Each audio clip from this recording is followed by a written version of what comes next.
Yeah, my father was quite a person. He didn't get a chance to go to college. His first year in college, he had to drop out because his father had a real bad accident and wasn't able to work anymore, and so he had to go home and support the family. So I was always very used to being a hard-working guy. Taught me a lot. Anyway, when he was quite young, I think he was in elementary school, I'm quite sure. A friend of the family named Adolf Hoffman, who lived in Delray, along with my grandparents,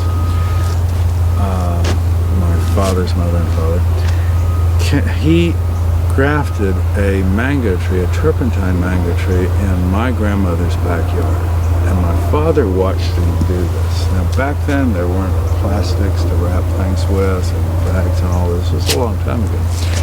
And he did what I call a bottle graft, where you take a long stick of the graft wood and I think they nailed it, the little tiny nails to the cut that they do on the side of the tree. And then they put a bottle of water at the end of the stick so that the thing doesn't dry out, and you can cover it up.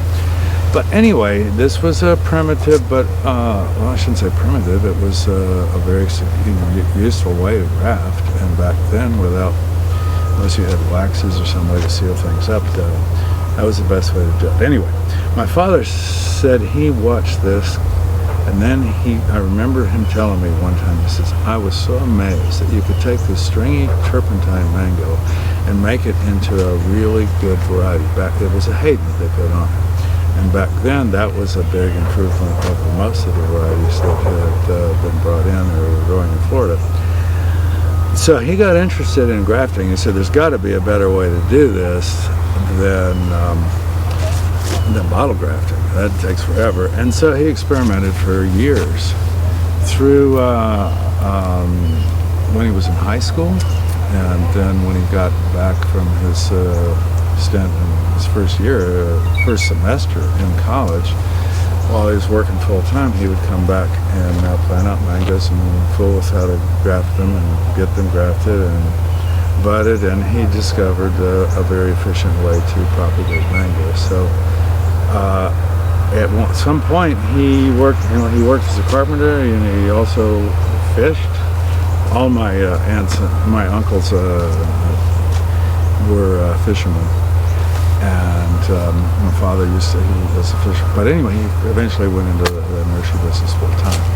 And then, of course, I grew up in the middle of a nursery and was in the middle of a collection of varieties that he had accumulated. And it's interesting, a lot of the older varieties, Kent, Palmer, I'm not going to try to name them all.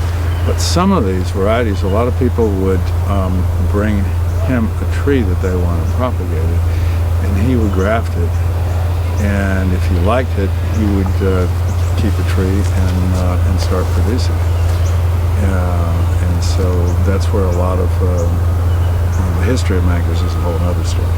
But anyway, I had a very interesting childhood growing up in the middle of a mango grove, and